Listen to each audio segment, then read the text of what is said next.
Hi there, Malcolm here with my 100th Booktube video. And so in celebration of reaching the big 100, I thought I'd do something a bit different and look at what got me into reading sci-fi. My dad was really into sci-fi, and so growing up there were a lot of science fiction books dotted around the house. A lot of the big names you may know: Isaac Asimov, Arthur C. Clarke, Robert A. Heinlein. But my very first foray into science fiction was The Technicolor Time Machine by Harry Harrison.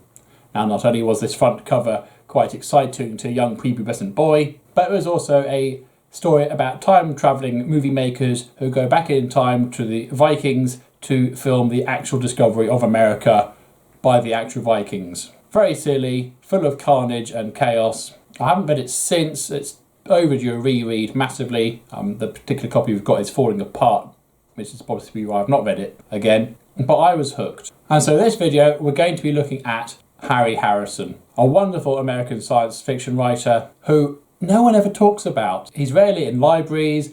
He may have one copy of something in a bookshop if you're lucky. And as far as I'm aware, only one of his stories was ever put to screen, and that is Make Room, better known as Soylent Green. Ironically, a book I've never read and a film I've never seen. And indeed, on my own shelves, I only have 3 of his books. The Touring Option, which he wrote with Marvin Minsky, which is a fascinating and quite thick book. At 498 pages, I believe it was the largest book I'd read at the time. I think it was about 12 at this point. A deeply insightful murder mystery with a whole load of artificial intelligence theory and stuff in here. A lot could be said to be a precursor of Isaac Asimov's Robot series, but this looked at the birth of AI in today's society. Well, actually, when it was written about 20 years ago now, but it was now back in 1992. An absolutely fascinating book, and very technically impressive, and that's a lot thanks to Marvin Minsky's AI input. I also have the Star Smashers of the Galaxy Rangers, which is one of the more recent Harry Harrison books I've read, and it's a silly, spacey, racy romp, and it's more of a spoof than anything else, but highly entertaining. Not his best bit of work, and not really a good taster for what he does, but it's a bit of silliness I quite enjoyed. And Skyfall, which amazingly, I've not actually read. I need to fix that one soon. But going back to just after the Technicolor Time Machine, after that I then moved on to the fantastic Stainless Steel Rat series, which was renowned for being Harry Harrison's most beloved book series. It's a 12-book series. Okay, some of them are a little weaker than others, but they follow the titular character, the Stainless Steel Rat, Slippery Jim DeGriz, who is a criminal mastermind in a universe where technology and surveillance is all stainless steel, and so the usual rat won't cut it, so you need a stainless steel rat. You can either start by the first book being The Stainless Steel Rat, or you can go straight to the prequels with A Stainless Steel Rat is Born and find out how he became the criminal he becomes. I guess there's lots of crime escapades in there, but in the Stainless Steel Rat itself, at the beginning of the book, he is captured by the Special Corps. This is a group of captured super criminals who now work for the government to capture other criminals on the old adage of send a thief to catch a thief. The series' main drawback was that it was marketed as a comedy. There are amusing anecdotes in there, and it is for the most part very light-hearted, but to go in expecting it to be an uproarious laugh-a-minute farce would be a big mistake. Slippy Jim is a very likeable character for an anti-hero, and what's really telling as you go through these books is just how anti-war Harry Harrison is. He's a person who did serve in the American army and fought in some war or other, and he was deeply disenfranchised by the whole thing. So any time anything military pops up, he really digs his teeth in hard there and doesn't let go. What was also remarkable is, considering when these were written back in the 60s, 70s, just how progressive and modern a lot of his writing is, dealing with topics such as equal rights for all people, as well as other attitudes and behaviours, which was quite rare, particularly in America of that era. Unfortunately, the series does dwindle a bit. By the time you have the Stainless Steel Rat goes to hell, the Stainless Steel Rat joins the circus, they're becoming a little bit tired. There's still some worth in them, but I'll certainly recommend starting off with either A Stainless Steel Rat is Born or The Stainless Steel Rat, and go through some of the earlier ones. And another of my favourites, and indeed one of my favourite books of all time, is Death World, namely Death World 1. In English there are 3 Death World books.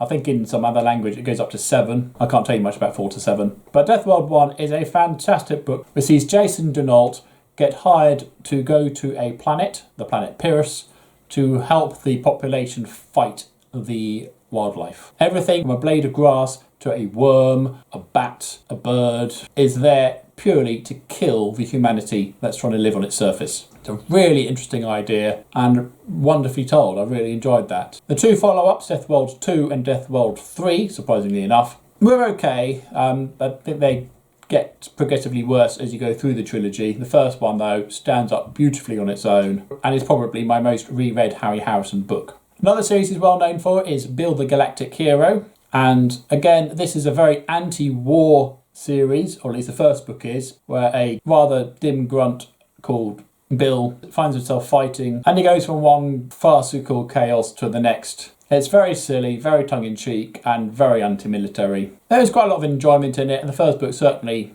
has its merit. His name is only slapped on the front cover in any subsequent book, and it's really the co-author who is the main writer, and they really are an acquired taste. They're not a patch on the original book, but yeah, there is some fun in them, I suppose, but they're a bit daft. He's also written some very strong trilogies. The West of Eden trilogy is one of the first trilogies I ever read, and certainly the first of his trilogies I read. And it's an amazing look at what modern life would look like had the dinosaurs never gone extinct 65 million years ago.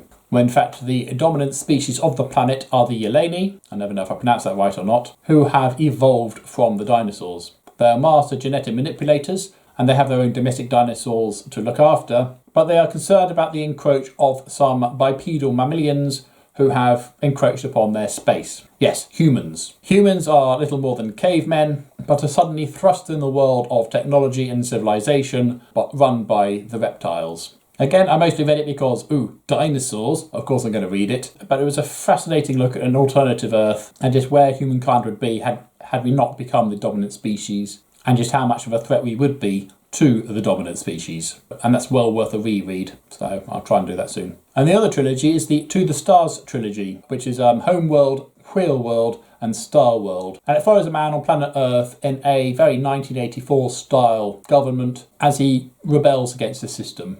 Not necessarily intentionally, but he finds himself fighting against the system and goes on a few adventures as well. But filled with some really interesting ideas, quite nicely told as well. And then for something a little bit different is Planet Story, with gorgeous illustrations by Jim Burns. This does have some of the similar plot to what happens in Wheel World, but basically follows a hapless soldier by the name of Private Parts, and yes, the humour is of that level in this book, as he deals with the carnage and chaos that ensues after humans put down a self-building railway track on a planet and pushes the on button. Off it goes, building a railway across the plains, over the horizon, and then through at least 2 different civilizations, causing no end of chaos and mishap. Really funny, quite rude and crude, but again filled with gorgeous Jim Burns artwork. Not easy to get hold of a copy nowadays.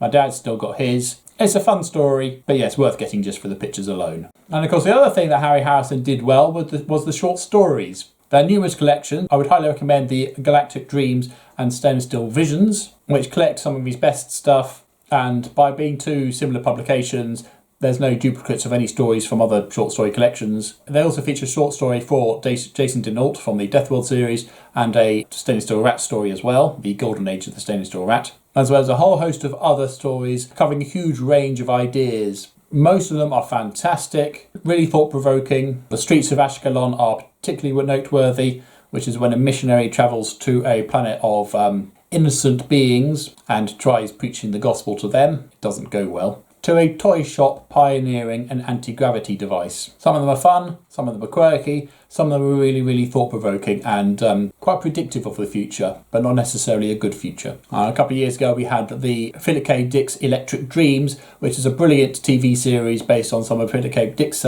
stories, and I would love to see a Harry Harrison's Galactic Dreams series with the same sort of idea, because there's so many short stories with so many great ideas that could be expanded upon brilliantly. And another interesting short story collection is the One Step from Earth book, which looks at how the invention of the matter transporter could change our society and civilization. So lots of disparate short stories, but all on the theme of matter transportation. So from the invention of, the utilisation, and then at the end game, where humanity would be having grown up around an established matter transporter civilization. So again, some really interesting, far-flung ideas there. But certainly if you're curious to try a Harry Harrison book, may I recommend one of the short story collections, just to give you a good taster, as it's a good variety of stuff in there. And of course then there's the big one, Make Room, or Soylent Green, which was the film that was based on the idea. One I've not read yet.